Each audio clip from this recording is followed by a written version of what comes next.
আজ বাড়িতে বানিয়েছিলাম ম্যাঙ্গো জেলি। আমাদের পাশের বাড়ির গাছের অনেকগুলো আম দিয়েছিল, যেগুলো ততটা ঠিক করে পাকেনি, একটু টক টক ছিল। তাই ভাবলাম এটা দিয়ে একটু জেলি বানিয়ে ফেলি। এর জন্য আমগুলোকে ধুয়ে একটু সেদ্ধ করে নিলাম। এরপর এদের খোসাগুলো ছাড়িয়ে পাল্পটা আঁটি থেকে আলাদা করে স্ট্রেনার দিয়ে ভালো করে ছেঁকে আঁশগুলো আলাদা করলাম।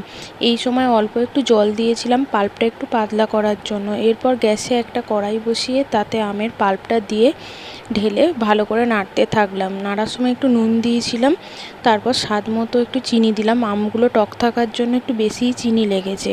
এরপর নাড়তে নাড়তে পাল্পটা যখন একটু কমে আসবে মিডিয়াম আঁচে সেটাকে একটু নাড়তে থাকতে হবে যাতে বসে না যায়। এরপর আমার জেলি তৈরি হয়ে গেল। আমি একটু লাস্টে লেবুর রস দিয়েছিলাম যাতে জেলিটা অনেক দিন থাকে। লেবুর রস খুব ভালো প্রিজারভেটিভ হিসাবে কাজ করে। আপনারাও এরকম জেলি ব্রেডের সঙ্গে ব্রেকফাস্টে খেতে পারেন। কেমন লাগলো জানাবেন।